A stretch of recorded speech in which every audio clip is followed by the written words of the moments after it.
Aston Villa. They've had an astronomical rise in the last couple of seasons. It doesn't feel like long ago when they were under Gerrard and they were really poor for a season or two. Long ago at all. Even for us, especially, it doesn't feel like it was that long ago that we were battling them in the Championship. Yeah, it doesn't. Not especially the season that we ended up ultimately failing through the playoffs. They ended up beating Derby in the playoff final, and obviously Derby were the ones that gave us the heartache. Yeah, and then we came up this season after. The season after as champions, yeah. But anyway, carry on what you're going to say. Yeah, so I just wanted to dive into Aston Villa a little bit and ask the question, do we think that the position they're in at the minute is because of money spent, because of management, because of individual players? How have they got to the point they're at now? I think with Aston Villa, it has been quite calculated, and I think a lot of clubs can look at Aston Villa and their whole structure and learn from that and help that to move their own club forward. Because I think it was last time they were relegated from the Premier League was 2016. They failed to go up the following 2 years, but then they did ultimately go up through the playoffs, the playoffs that we suffered heartache in. And I think it was 2019, the vast majority stake got taken over. They got a new director of football. They were bringing in different kind of signings. I think they got the Mings, Matty Cash, people like that. What's he called? The one that goes out of Alicia Lanham. Douglas Luiz, They got him as well. So these are all pretty solid signings, but none of them are particularly huge, bank breaking. It's easy to look at signings like that when they go wrong and think, what the hell were they thinking? But when the signing goes well, you can think, oh, there was this kind of thought behind it. But that kind of thought goes behind every signing. I mean, if we're going into Aston Villa, I think there's a massive butterfly effect with, do you know when COVID just kind of, not really dissipated, but when football came back into fruition, they played Sheffield United, who went down that season. It was a 0-0 game in the end.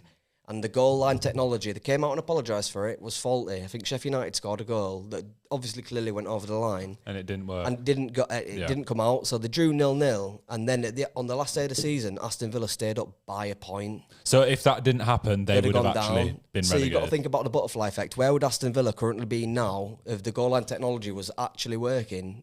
Would we be having this conversation about them challenging top four? Unai Emery coming in?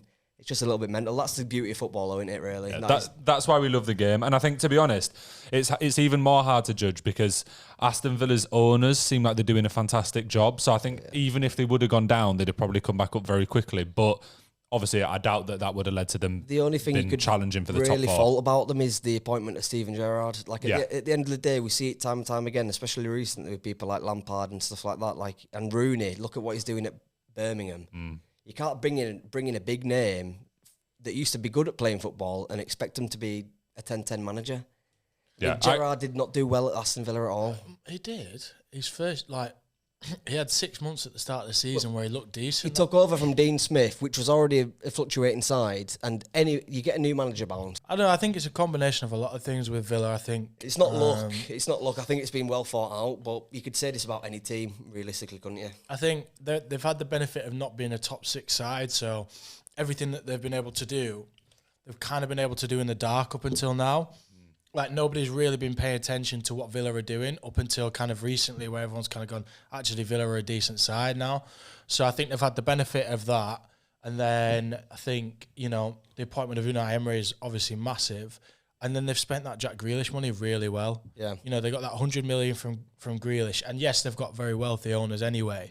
But they've taken that money and they've invested it well in players like Pau Torres. Yeah. And then, you bring in somebody like Yuri Tielemans on a free, who was linked to United for ages. I know that Chelsea were linked to him. So there's a lot of, shrewd operating going on at Villa. You more than anyone, though, Josh, understand that having wealthy owners doesn't necessarily mean they're going to be beneficial to your club. You know that. We don't have wealthy owners, mate. Well, bro, at the end of the day... Glazers are broke, mate. Yeah, they have money, but I wanted to jump into, obviously, we're talking about the Villa owners and how well they've done transfers. And I had a look into the last 3 transfer windows just because I was thinking, surely they've actually spent quite a lot. So in the latest one, in the 23-24 transfer window, Villa had a net spend of around 43 million. And then in the 22-23 transfer window, they had a net spend of around 45 million. So that's pretty low still. And then in the 21-22...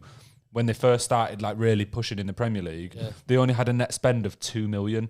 So that means in the last 3 transfer windows, they've only spent altogether 90 million, which is way lower than practically every other team they're fighting for these top 4 spots with at the minute. And I think from them, that's really really fantastic business. The players that they've acquired now, we look at their squad, and there's so many players that we think, wow, they would play in most starting 11s. Do you know what a big beneficial factor is as well with Villa? They've got rid of the CEO of football and basically handed the reins over to Emery, and that essentially shows how much trust that they've got in what he's actually doing. They basically said to him, we've got 100% faith in you. You go do what you do. We believe in what you're trying to build here. No. I mean, you look in terms of player improvement, like, no disrespect to John McGinn, I think he's a good player, but someone like Emery comes in, he tells him, take more time on the ball in midfield. We're trying to transition play. Ollie Watkins, I think he'd scored 2 goals in 14 games when Emery came in. Then 12 months later, he cycled forward. He'd scored 23 in like 32. And you've got to look at the play. It's not just what a manager does to the team as a whole. It's what he does to players individually as well. He took Tyrone Mings and who's the other centre-half? Is it Carlos? Ezra Konsa, that's it. So he when they did a little break last year, took him to Dubai and basically said to him, you know nothing about the position you're playing. Takes him in 1-to-1 and coaches him.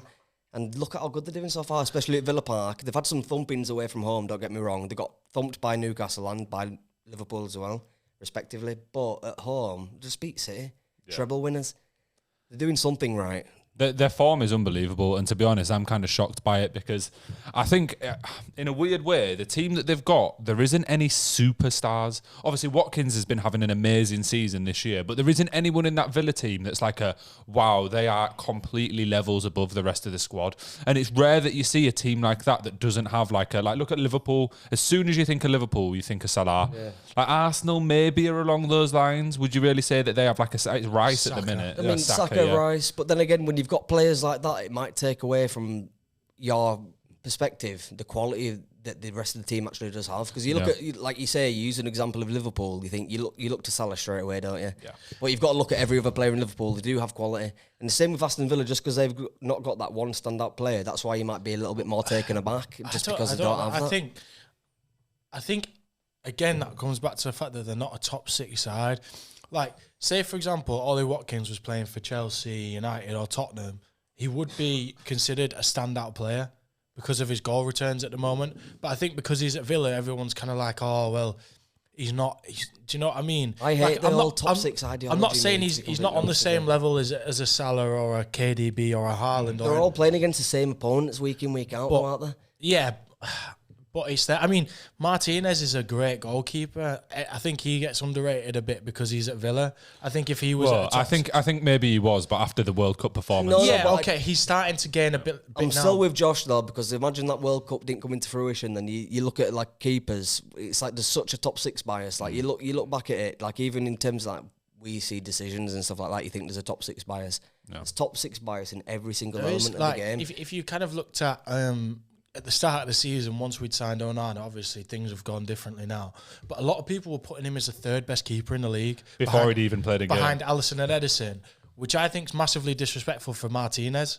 True, actually, yeah. And nobody, and everyone was arguing, oh, is Onana better than Ramsdale? Nobody was kind of saying, well, actually, Martinez is better than both of them, which he is. He is. Yeah, he's been a quality keeper for season after season now. And do you know what? I have massive respect for Martinez as well because of what he did in terms of he wasn't going to be allowed to start every game at Arsenal. So he went off. So he didn't have to leave. And to be honest, it probably didn't really massively benefit in terms of money because Arsenal had offered him another contract, I believe, and it would have been on a similar wage. And a lot of footballers would think, fuck it, I can just fuck around if I get a couple of games, whatever. Sit on the bench and earn a killing. Yeah, he left, ended up getting into that Argentina World Cup squad and has probably become one of the most legendary World Cup performances in history. Like you look at him, the way that he received his goal. Was it a Golden Glove or something? He's there like shagging it. What was it, in Qatar? Like, it's like that's iconic, bro. I mean, the thing is, everyone talks about that World Cup and Messi and everything like that. Let's not forget he saved that World Cup. His penalty shootout performance. Not even just that penalty, that one-on-one against France, Kolo Muani. That's a massive one-on-one save in a World Cup final. If he doesn't save that, we're having different conversations about, Messi's never won a World Cup, this, that, and the other. Stuff like that presses me as well as a natural defender when I played the game myself. Like all of that kind of stuff goes under the radar massively, especially goalkeeping stuff, defending stuff. It all goes under the radar. Because you look at some of the big players. That's why Virgil van Dijk getting in the top 3 of the Ballon d'Or the other year was like absolutely incredible. Because it's such it's like a stats-based competition or like a achievement-based competition. Has there ever been a goalkeeper win the Ballon d'Or? Yashin. Yashin, is that the last one? But when the only one. Well, when we look back at it now, surely you would think that maybe Petr Cech, when he was winning Champions Leagues and leagues, or Buffon was fucking incredible for Juventus season, winning the World Cup and the Euros and the league every year. I agree with what you're saying, but you look at this and then you look at the outfield players who are having this kind of season as well, and then it's always going to get given to them. Yeah, it's true because there's more to look at and it's more impressive. There's no kind of balance in the decision-making in that sense, because you look at a goal scorer and you're thinking he's winning games, but people look at like a big challenge on the edge of the box when a guy's about to go one-on-one. They don't look at that as game-saving because the stats don't say it. But it is. But it is. If you actually watch the game, if you watch these matches and see what these defenders and goalkeepers are doing, even in terms of goalkeeping positioning, you just don't realise how much they actually do influence it. Yeah, I obviously massively respect goalkeepers. I think it's the most difficult position on the pitch. But before we get sidetracked, back onto the Villa debate for a second. Since Emery came in, he's done an unbelievable job. Do we think that a lot of the success is down to him and what he's implemented at the club? I'd say so, bro. Because you got to look at it. I think it was the 24th of October 2022 when he came into charge, yeah? Mm-hmm. And I think it was just before that, or maybe even just after, when we played them at their place, yeah? I think we ended up getting beat 3-0 or 3-1. And they were in a similar position to us. All the chat before the game, yeah, was, who's going to slip up? Who's going to do this? Who's going to do that? Floating just above relegation. They ended up finishing 7th, mate, and qualifying for Europe. And you got to think, 24th of October, it's just over 12 months since they've come. It's amazing, the transition. Like, it could go down to anything. They've still got a similar group of players. Like, you look at even Eddie Howe, we had this conversation the other week. Like, is it down to this money, that blah, blah, blah? He's using a similar group of players. Yeah, and you can only use what you've got at your fingertips. I think they're either third or second, like in a league table of points per game in 2020-23. Yeah. So I've got a similar stat. So since Emery came in, if you created a Premier League table from the game he came in, Aston Villa would sit 4th, which I know is similar to where they sit now, but that obviously includes last season as well. That's mental, taking into consideration where they actually were when he took over. Like, if he took over when they were in 9th, that might not be the maddest thing to say, but because of their situation when he did take over, that is pretty mental. Yeah, I completely agree. And also due to the fact you would expect a manager to need a couple of months to really implement his style. So I think it shows how quickly he managed to do that and how effective it's been since then, because they've just got better and better. And I think it just shows his quality as well, because he's only had, one transfer window and he's not made massive changes. So it shows that the squad that he had was already good enough to do what they're doing. Yeah, it just needed, and like I said, Gerrard had a decent little run when he started, but then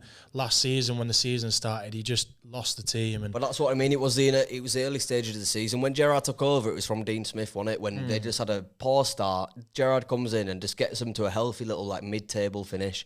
It was nothing impressive. It was just what you'd expect from that kind of squad. And then the second season starts and they start to fluctuate, and then they get rid of him, which they should have never got him in the first place. But getting in Unai Emery, I think he was heavily disrespected by Arsenal and Arsenal's fans. Yeah, it was. Because, I mean, there's a little debate about annoying fan bases, but I just feel like after Wenger, they wanted him out that badly, they didn't realise how good they had it at the time. It's true, Wenger did an impressive job there. We seem to be mentioning that a lot recently. Maybe we should do a Wenger episode at some point. Yeah.